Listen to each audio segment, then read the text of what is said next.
मानसिकता का स्वदेशीकरण, भारत को स्वयं के भव्य आख्यान की आवश्यकता। यह लेख रति अग्निहोत्री के द्वारा लिखा गया है।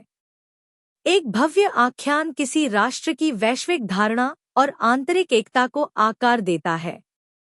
भारत को पश्चिमी ढांचों से आगे बढ़ना चाहिए, अपनी भारतीय ज्ञान प्रणालियों को अपनाना चाहिए और एक ऐसी प्रभावशाली महाकथा का निर्माण करना चाहिए जो उसकी विरासत, धर्म और राष्ट्रीय हितों की रक्षा करे। एक विचित्र लेकिन पूर्वानुमानित घटनाक्रम में तमिलनाडु सरकार केंद्र सरकार द्वारा राष्ट्रीय शिक्षा नीति (एनईपी) 2020 के कथित तौर पर थोपे जाने को लेकर नाराज है।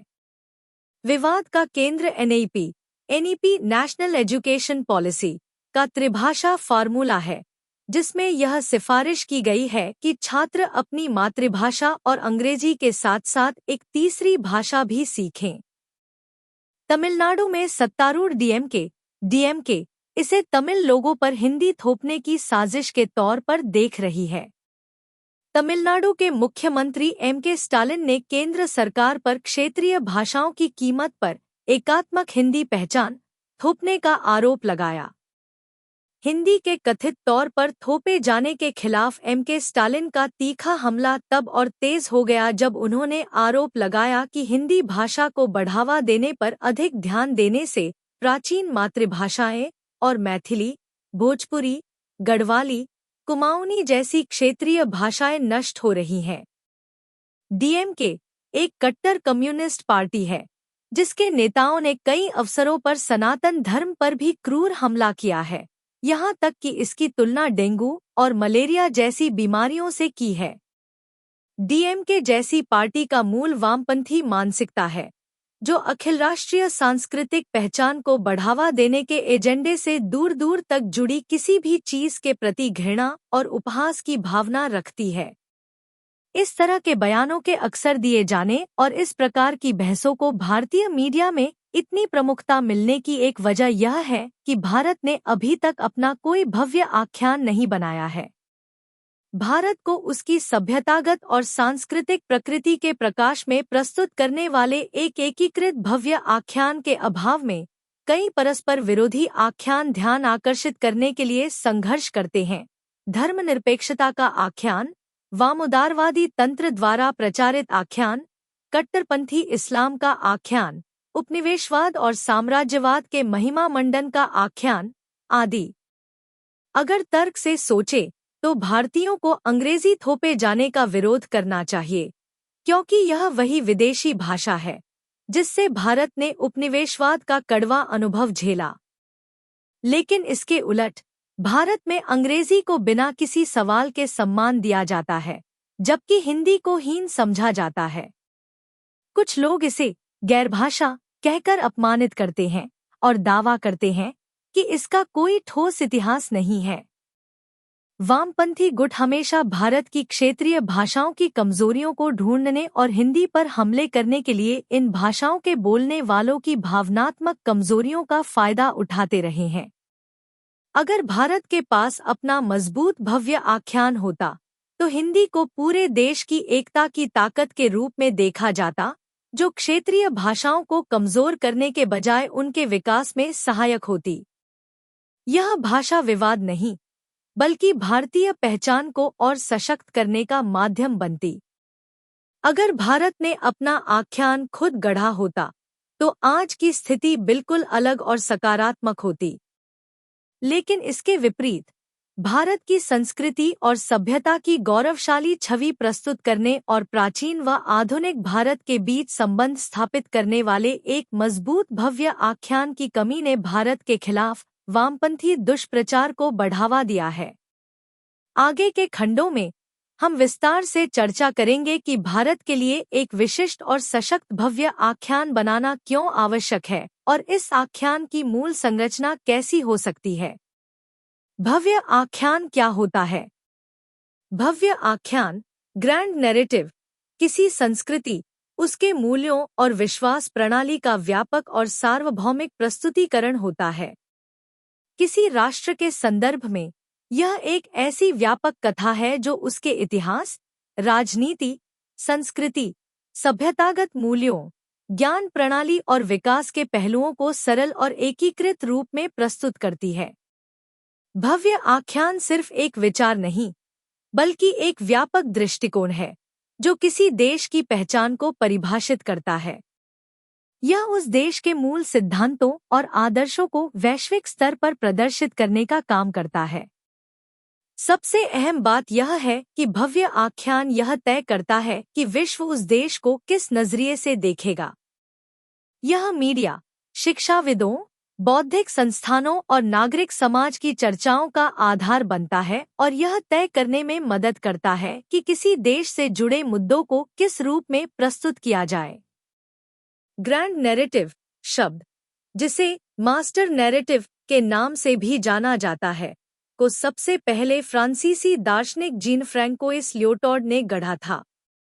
लियोटार्ड ने ग्रैंड नैरेटिव को कहानी कहने के एक ऐसे रूप के तौर पर परिभाषित किया है जो मिथकों के निर्माण की ओर ले जाता है जो मौजूदा शक्ति संबंधों, रीति-रिवाजों आदि को वैध बनाने का काम करते हैं। हालांकि भव्य आख्यान, ग्रैंड नैरेटिव की अवधारणा को अब तक ज्यादातर मार्क्सवादी विचारधारा के तहत ही अध्ययन किया गया है, जहां इसे आमतौर पर वैचारिक और राजनीतिक नियंत्रण का साधन माना जाता है। लेकिन वास्तव में यह किसी राष्ट्र की वैश्विक छवि को आकार देने और एक मजबूत राष्ट्रवादी और सभ्यतागत विमर्श बनाने के लिए बहुत प्रभावी हो सकता है। इसलिए भव्य आख्यानों की अवधारणा वैश्विक दक्षिण, ग्लोबल साउथ के लिए सशक्त बनने का एक अवसर हो सकती है। गैर पश्चिमी देश अपने सांस्कृतिक और ऐतिहासिक संदर्भ में खुद के महाकाव्य आख्यान तैयार कर औपनिवेशिक दृष्टिकोण के प्रभुत्व को चुनौती दे सकते हैं और तेजी से बदलते वैश्विक परिदृश्य का लाभ उठा सकते हैं। सभी प्रमुख सभ्यताओं की अपनी अपनी महाकथाएं हैं।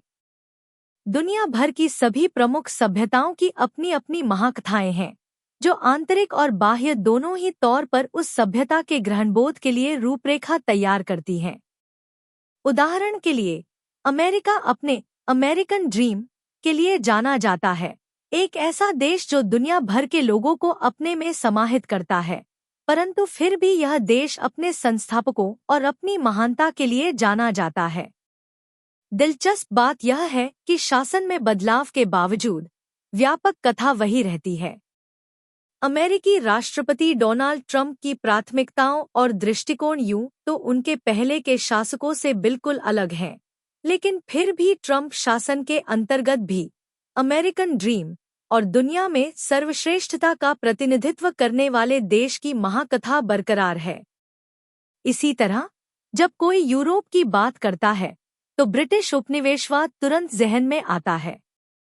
लंबे समय से ब्रिटेन की भव्य कथा उपनिवेशवाद और साम्राज्यवाद की लीपापोती में निहित है। अंग्रेजी भाषा की विरासत और ब्रिटिश संस्कृति का परिष्कृत आकर्षण उस कथा का एक प्रमुख हिस्सा है, विशेषकर ऐसे देशों के संदर्भ में जो कभी ब्रिटिश साम्राज्य के अधीन हुआ करते थे। ब्रिटेन के उपनिवेशवाद को चांदी के वर्क में लपेटकर एक श्रेष्ठतम सभ्यतागत कथानक के तौर पर इन देशों को अभी भी परोसा जाता है। इस प्रकार भले ही ब्रिटेन एक लोकतांत्रिक राष्ट्र है, ब्रिटिश मीडिया, शिक्षाविद और नागरिक समाज शायद ही कभी उपनिवेशवाद या साम्राज्यवाद के शोषणकारी आधार पर सवाल उठाते हैं या इसकी आलोचना करते हैं। इसके बजाय उपनिवेशवाद के महिमा मंडन की ब्रिटिश महाकथा इतनी व्यापक और शक्तिशाली हो गई है कि यह भारत जैसे पूर्व उपनिवेशों में लोगों की धारणा को भी प्रभावित करती है। ब्रिटिश भव्य कथा भारतीय समाज में इस हद तक व्याप्त हो गई है कि ब्रिटिश साम्राज्य की लीपापोती और महिमा मंडन भारतीय संदर्भ में प्रचलित कई प्रतिस्पर्धी कथाओं में से एक बन गई है। दूसरी तरफ हमारे पास चीन की महाकथा है जो उनके प्राचीन सभ्यतागत मूल्यों पर आधारित है और परफेक्शन यानी उत्तमता की भावना के साथ मिलकर चीन को एक बार फिर महान बनाने का उद्देश्य प्रसारित करती है। कन्फ्यूशियस दर्शन पर आधारित चीनी कथा में बौद्ध धर्म और ताओवाद के तत्वों के साथ साथ आधुनिकता के अपने अनूठे विचार भी शामिल हैं। 2018 में शिमला स्थित Indian institute of advanced studies में दिए गए अपने व्याख्यान में लेखक और शोधकर्ता राजीव मल्होत्रा ने प्रमुख सभ्यताओं के संबंधित भव्य आख्यानों के बारे में कुछ रोचक जानकारी प्रस्तुत की। उनका कहना है कि अमेरिकी भव्य आख्यान अमेरिकी असाधारणवाद, अमेरिकन एक्सेप्शनलिज्म के सिद्धांत में दृढ़ता से निहित है। फ्रांस के संदर्भ में मल्होत्रा कहते हैं कि उसका भव्य आख्यान उसे मध्ययुगीन यूरोप के पुनर्जागरण, रेनेसां आंदोलन का उत्तराधिकारी बताने पर आधारित है। यह छवि फ्रांस को एक उदार और प्रगतिशील देश के रूप में प्रस्तुत करती है, जिसकी संस्कृति इतनी उच्च स्तर पर मानी जाती है कि अन्य देश भी उसे अपनाना चाहते हैं। मल्होत्रा आगे बताते हैं कि जापानी संस्कृति खुद को एक ही नस्ल, भाषा, संस्कृति और बौद्ध मूल्यों पर आधारित मानती है और इसी पहचान को आगे बढ़ाती है। इसके विपरीत भारत में अलग अलग विचारधाराओं से प्रभावित कई विरोधाभासी आख्यान चलाए जा रहे हैं। यह स्थिति उन ताकतों को फायदा पहुंचाती है जो भारत को कमजोर करना चाहती हैं, और यहाँ तरह तरह के भारत विरोधी विचार फैलाने के लिए इसे प्रयोगशाला की तरह इस्तेमाल करती हैं। एक मजबूत भव्य आख्यान न होने की वजह से भारतीय समाज, खासकर हिंदू समुदाय, हिंदू विरोधी और भारत विरोधी विचारों से आसानी से प्रभावित हो जाता है। भारत को अपने स्वयं के भव्य आख्यान की आवश्यकता क्यों है? नवंबर 2023 में विदेश मंत्री एस जयशंकर ने पुणे में सिम्बायोसिस इंटरनेशनल में व्याख्यान देते हुए भारत के लिए अपने स्वयं के भव्य आख्यान के निर्माण की आवश्यकता पर प्रकाश डाला। उन्होंने कहा कि भारत को पश्चिमी विचारों के मापदंडों से परे एक नए दृष्टिकोण से अंतर्राष्ट्रीय संबंधों के प्रति अपने नजरिए को फिर से परिभाषित करने के लिए अपना स्वयं का आख्यान विकसित करने की आवश्यकता है। उन्होंने कहा, अर्थव्यवस्था में बदलाव हो सकता है और राजनीति में भी बदलाव हो सकता है, लेकिन अगर संस्कृति इन बदलावों के साथ आगे नहीं बढ़ती है तो ये बदलाव हमेशा अधूरे ही रहेंगे।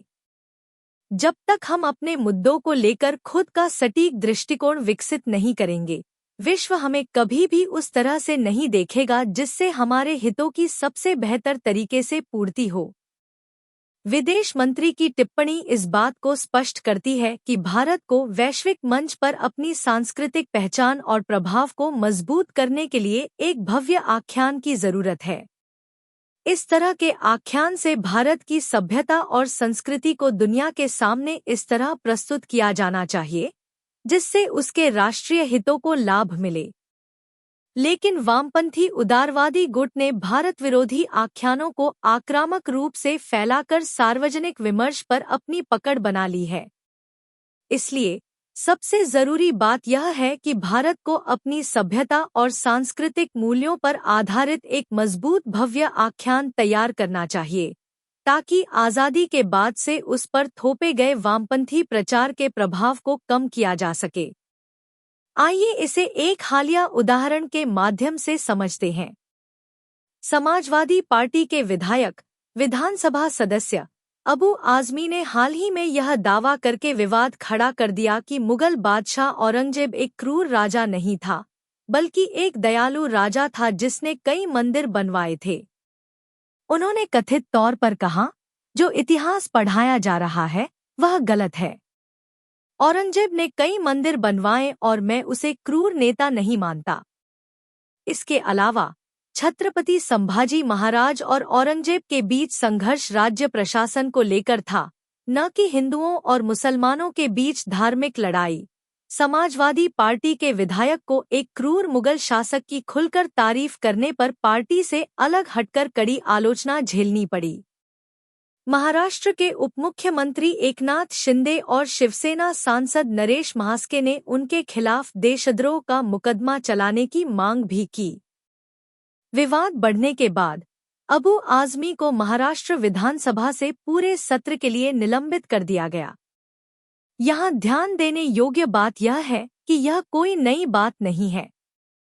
कई भारतीय राजनेता या अन्य नियमित रूप से आक्रमणकारियों, उपनिवेशवादियों और आतंकवादियों का महिमा मंडन करते हुए राष्ट्रवाद का मजाक उड़ाते हुए या हिंदू धर्म और संस्कृति को बदनाम करते हुए ऐसी बेतुकी टिप्पणियां करते रहते हैं। वे इस तरह की टिप्पणियां इसलिए कर पाते हैं क्योंकि भारत के पास कोई भव्य आख्यान नहीं है। अगर भारत ने आजादी के बाद एक सुसंगत भव्य आख्यान बनाया होता जो उसके सभ्यता और सांस्कृतिक लोकाचार में निहित होता और हिंदू धर्म और प्राचीन भारतीय दर्शन और शासन कला के सिद्धांतों पर आधारित होता, तो ऐसी टिप्पणियां दुर्लभ होतीं। हालांकि ये स्वीकार करना होगा कि वे शायद बिल्कुल समाप्त नहीं होती, क्योंकि भारत चीन जैसा न होकर एक लोकतंत्र है जहां एक सत्तावादी व्यवस्था आख्यानों को नियंत्रित करना आसान बनाती है। लेकिन एक मजबूत एकीकृत आख्यान ऐसी टिप्पणियों को हतोत्साहित अवश्य कर सकता था। भारत को एक भव्य आख्यान की इसलिए भी तत्काल रूप से आवश्यकता है ताकि राष्ट्रवाद और देशभक्ति को बढ़ावा मिल सके। किसी राष्ट्र की पहचान उसके नागरिकों में राष्ट्रीय गौरव पैदा करने की क्षमता पर आधारित होती है।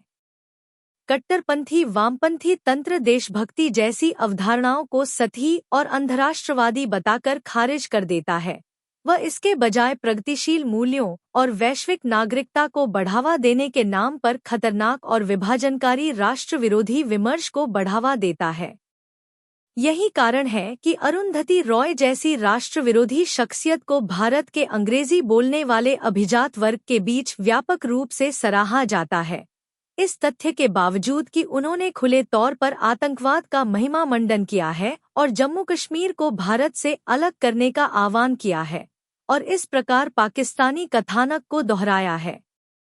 अरुंधति रॉय की कथित अंतर्राष्ट्रीय प्रसिद्धि का मुख्य कारण यह है कि वे स्वतंत्रता के नाम पर अराजकता और अलगाववादी विचारों का खुलकर समर्थन करती हैं और आलोचनात्मक सोच के नाम पर भारत विरोधी बयानबाजी करती हैं।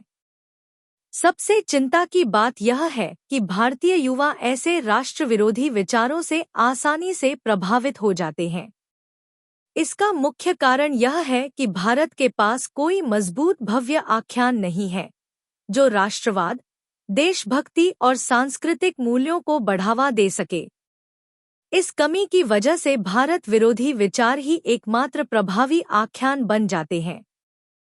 चूंकि हिंदूफोबिया वैश्विक स्तर पर तेजी से बढ़ रहा है, इसलिए भारत को हिंदू पहचान और संस्कृति की रक्षा के लिए सनातनी मूल्यों पर आधारित एक भव्य आख्यान की तत्काल आवश्यकता है। भारत में हिंदुओं को धर्म परिवर्तन के लिए आक्रामक रूप से निशाना बनाया जा रहा है, जबकि अल्पसंख्यक तुष्टीकरण की राजनीति और धर्मनिरपेक्षता की बयानबाजी ने लगातार सरकारों को इस मुद्दे को गंभीरता से लेने से रोका है। हिंदू मूल्यों और संस्कृति पर आधारित एक मजबूत भव्य आख्यान की कमी ने इस स्थिति को और गंभीर बना दिया है। अगर भारत ने स्वतंत्रता के बाद अपने ही भव्य आख्यान को विकसित करने पर ध्यान दिया होता, जहां प्राचीन वैदिक मूल्यों, सांस्कृतिक विरासत और ज्ञान प्रणालियों को आधुनिक दृष्टिकोण के साथ संतुलित तरीके से जोड़ा जाता, तो आज हालात इतने विकट नहीं होते। इसके बजाय आज़ादी के बाद भारत ने बिना सोचे समझे पश्चिमी मूल्यों को अपनाया, उनकी राजनीतिक, आर्थिक और सामाजिक व्यवस्थाओं को सीधे स्वीकार कर लिया और यहाँ तक कि उनकी शिक्षा प्रणाली को भी बिना सवाल उठाए स्वीकार कर लिया। इस प्रक्रिया में भारत ने अपने ही उपनिवेशी अतीत को महिमा मंडित कर दिया। भारत की अनूठी सांस्कृतिक और सभ्यतागत पहचान को दुनिया के सामने प्रस्तुत करने वाले एक भव्य आख्यान को विकसित करने में रुचि की कमी ने भारतीय समाज और हिंदू धर्म के लिए गंभीर और हानिकारक परिणाम पैदा किए हैं। सबसे महत्वपूर्ण बात यह भी है कि भव्य आख्यानों का वैश्विक नीति निर्माण पर व्यापक प्रभाव हो सकता है।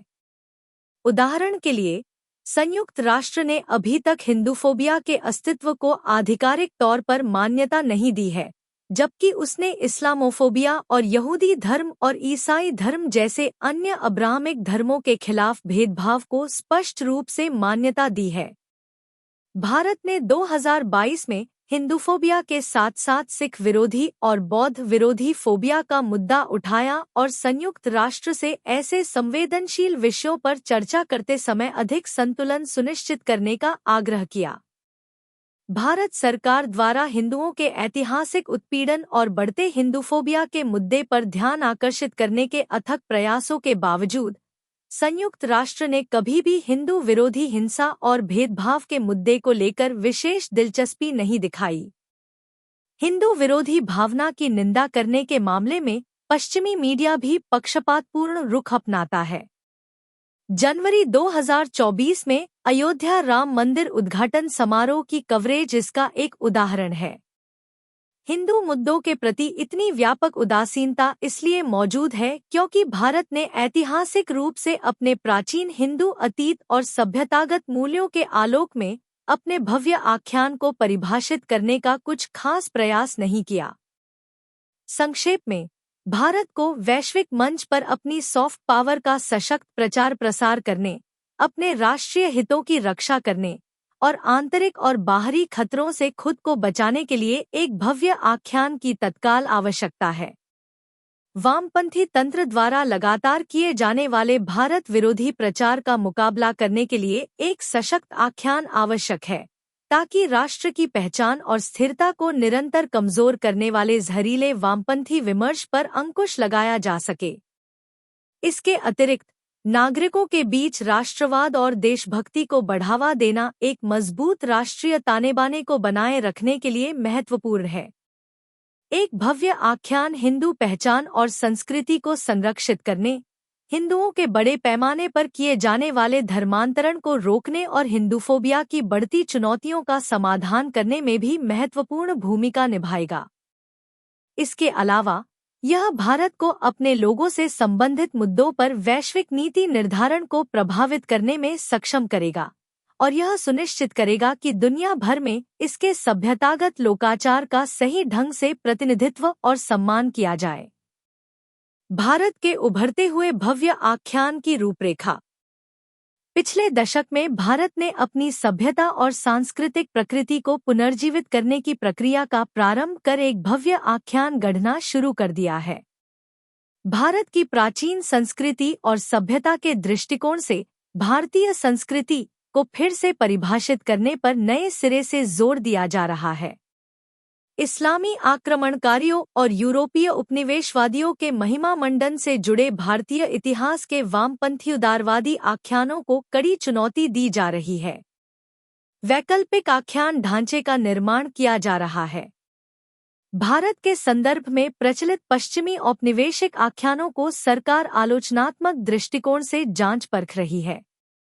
उदाहरण के लिए, भारत का विदेश मंत्रालय पश्चिमी बुद्धिजीवी संस्थानों द्वारा प्रकाशित विभिन्न सूचकांकों के भारत विरोधी रवैये को लेकर खासा मुखर रहा है, जो लोकतंत्र, प्रेस स्वतंत्रता, खुशी आदि मानदंडों को लेकर भारत की छवि धूमिल करते हैं। भारत हाल ही में मानवाधिकारों, लोकतंत्र, धार्मिक स्वतंत्रता आदि के स्वयंभू संरक्षक के रूप में कार्य करने वाले और इन मुद्दों को लेकर भारत को उपदेश देने वाले पश्चिम के पाखंड और दोहरे मानदंडों को उजागर करने में भी मुखर रहा है। इस प्रकार भारत अब भारतीय राजनीति, समाज, अर्थव्यवस्था, विकास, संस्कृति आदि के संदर्भ में प्रचलित पश्चिमी आख्यानों को सक्रिय रूप से चुनौती दे रहा है। वह भारतीयों के जीवंत अनुभवों और सरकार की नीतिगत बारीकियों को प्रदर्शित करके भारत पर छीनताक्षी करने वाले पश्चिमी विमर्श के जवाब में एक जोरदार वैकल्पिक आख्यान प्रस्तुत करने का भी प्रयास कर रहा है। उदाहरण के तौर पर, हाल ही में भारत के विदेश मंत्री एस जयशंकर ने लोकतंत्र को लेकर पश्चिमी देशों को करारा जवाब दिया। म्यूनिख सुरक्षा सम्मेलन में हिस्सा लेते हुए उन्होंने वैश्विक लोकतांत्रिक गिरावट को लेकर पश्चिमी नजरिए को चुनौती दी।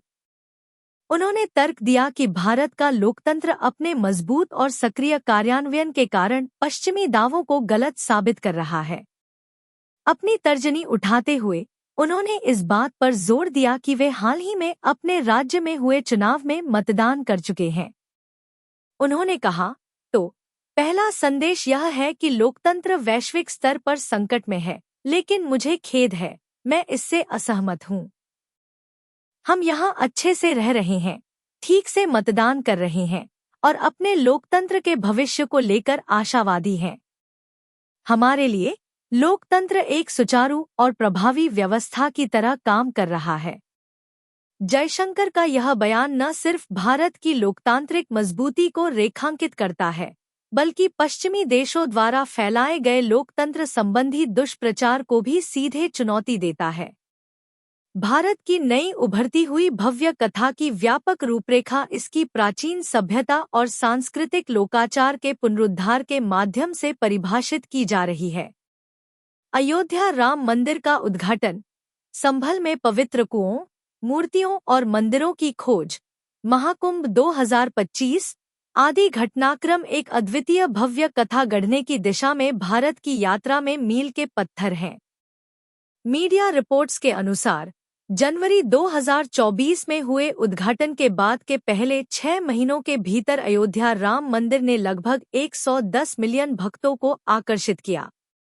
इसके अलावा सितंबर 2024 तक यह उत्तर प्रदेश का सर्वाधिक लोकप्रिय पर्यटन स्थल बन गया था, जिसने ताजमहल को पीछे छोड़ते हुए 13.5 मिलियन घरेलू और 3,153 अंतर्राष्ट्रीय पर्यटकों को आकर्षित किया। मीडिया रिपोर्ट्स यह भी बताती हैं कि अयोध्या राम मंदिर में हर दिन लगभग 1,50,000 तीर्थयात्री दर्शन के लिए आते हैं। अयोध्या में राम मंदिर के उद्घाटन से समग्र रूप से धार्मिक पर्यटन में तीव्र वृद्धि हुई, जो आक्रमणकारियों की विरासत का महिमा मंडन करने से हटकर अपनी सांस्कृतिक और आध्यात्मिक जड़ों के साथ गहरे संबंध को बढ़ावा देने की दिशा में एक सार्थक बदलाव का संकेत है। एक समय था जब भारत में मंदिर पर्यटन को लेकर दूर दूर तक कुछ सुनने को नहीं मिलता था, और यह कोई बहुत पुरानी बात नहीं है। यह एक ऐसा समय था जब कम से कम सरकारें इतने बड़े पैमाने पर धार्मिक संस्कृति को बढ़ावा नहीं देती थी। अधिकतर विदेशी पर्यटकों के लिए भारत की एक छोटी यात्रा में ताजमहल की पारंपरिक यात्रा और शायद दिल्ली की इस्लामी वास्तुकला, लोधी गार्डन, हुमायूं का मकबरा आदि की एक झलक शामिल थी। हिंदू संस्कृति और विरासत को अंतर्राष्ट्रीय स्तर पर शायद ही कभी बढ़ावा दिया जाता था। भारतीय वास्तुकला और विरासत इस्लामी आक्रमणकारियों और यूरोपीय उपनिवेशवादियों की विरासत का पर्याय बनकर रह गई थी। पिछले एक दशक में इस क्षेत्र में जो मूलभूत परिवर्तन हुए हैं, वे भारत की हिंदू विरासत के दृष्टिकोण के माध्यम से भारत की भव्य कथा के निर्माण की बहुत जरूरी प्रक्रिया की ओर इशारा करते हैं। हिंदू राष्ट्र यानी सनातन धर्म के मूल्यों और संस्कृति पर आधारित राष्ट्र का विचार अब तेजी से लोकप्रिय हो रहा है। हालांकि वामपंथी और उदारवादी गुट इसे लेकर डर का माहौल बनाते रहे हैं, जिससे यह अब तक मुख्यधारा में पूरी तरह नहीं आ पाया है। उनका दावा है कि हिंदू राष्ट्र बनते ही भारत में धार्मिक अल्पसंख्यकों के अधिकार खत्म हो जाएंगे। लेकिन इसके बावजूद सनातनी मूल्यों पर आधारित राष्ट्र का विचार अब बहुत से लोगों द्वारा स्वीकार किया जा रहा है। भारत अपनी शिक्षा प्रणाली को गैर पश्चिमी दृष्टिकोण से पुनर्गठित करने का भी प्रयास कर रहा है। राष्ट्रीय शिक्षा नीति 2020 भारतीय भाषाओं को बढ़ावा देने और कला, दर्शन, विज्ञान, चिकित्सा, खगोल विज्ञान, अर्थशास्त्र, कला और संस्कृति आदि में ज्ञान की विभिन्न धाराओं में भारत के योगदान को उजागर करने पर ध्यान केंद्रित करती है। यह संस्कृत भाषा की शिक्षा को मुख्यधारा में लाने और इसे गणित, खगोल विज्ञान, भाषा विज्ञान, नाट्यशास्त्र, दर्शन, योग आदि जैसे विषयों के साथ एकीकृत करने पर भी ध्यान केंद्रित करती है।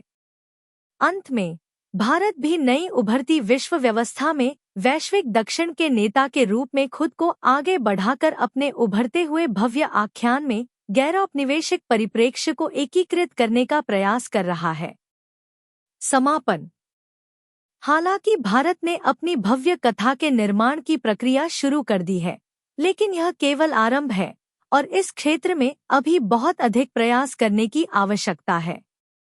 भारतीय शिक्षा प्रणाली में महत्वपूर्ण परिवर्तन की आवश्यकता है।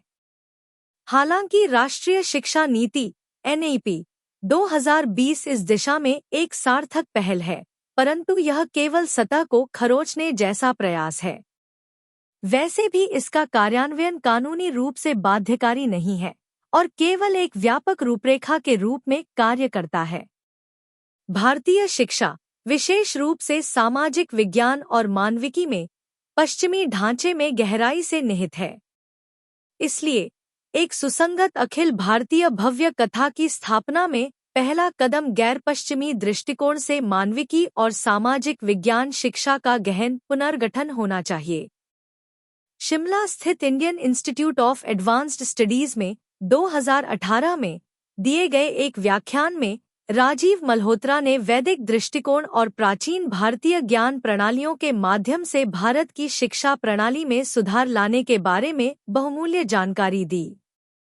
वास्तव में एक अखिल भारतीय भव्य आख्यान का निर्माण करने के लिए भारत को अपनी समृद्ध भारतीय ज्ञान परंपराओं से प्रेरणा लेनी चाहिए और अपनी शिक्षा प्रणाली को उपनिवेशवाद से मुक्त करने की प्रक्रिया शुरू करनी चाहिए।